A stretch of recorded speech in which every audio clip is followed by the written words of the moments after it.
Hey everyone, welcome back to MetalDisciple.com's 365 Days of Metal. My name is George and this is day 130. Slayer Week continues today with the album that started it all. From 1983, this is Show No Mercy. Show No Mercy combined the ferociousness of punk, the new wave of British heavy metal sound of early Iron Maiden, and the satanic imagery of Venom and Merciful Fate into what would come to be an early thrash masterpiece. Here's a little bit of Show No Mercy trivia I picked up online. Did you know that on the album opener, Evil Has No Boundaries, that one of the people shouting the gang vocals for the word evil is none other than legendary drummer Gene Hoglan? Yeah, I had no idea. That's pretty cool. I've also got to take a moment to make mention of Mr. Brian Slagel. As far as I'm concerned, Brian is one of the most important non-musicians in the history of metal. Brian discovered half of the Big Four.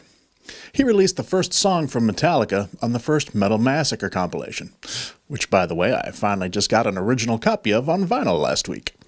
After that, Brian released the first Slayer song on Metal Massacre 3, and of course then followed up with their first two albums. So many classics of metal were brought into the world based upon the efforts of Brian Slagel, a true brother of metal. My undying thanks to you, sir. Think of where the metal world would be today without your dedication. I shudder to think. Alright, back to Show No Mercy. In terms of songwriting, it looks like Hanneman and King split both the music and lyrics fairly evenly, with maybe slightly more music coming from Jeff. The songs on this album are some of the most raw and blatantly evil of the band's career. I'm sure a lot of the crap the band had to endure from the PMRC and church groups originated from these early days and tracks like The Antichrist and Black Magic.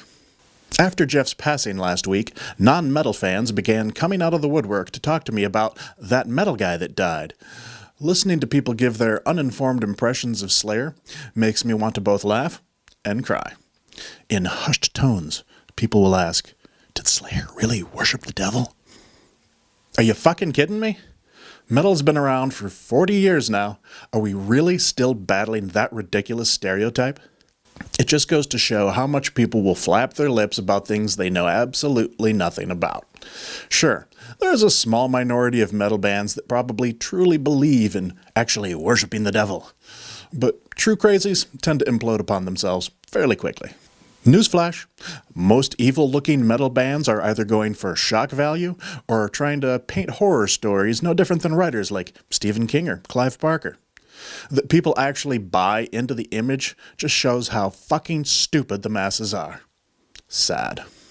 Anyway, I'm starting to run long for today, so I'll wrap this up. Check out today's playlist to hear some songs from Show No Mercy. Come back tomorrow when I will wrap up Slayer Week with the band's most recent album, World Painted Blood. See you then.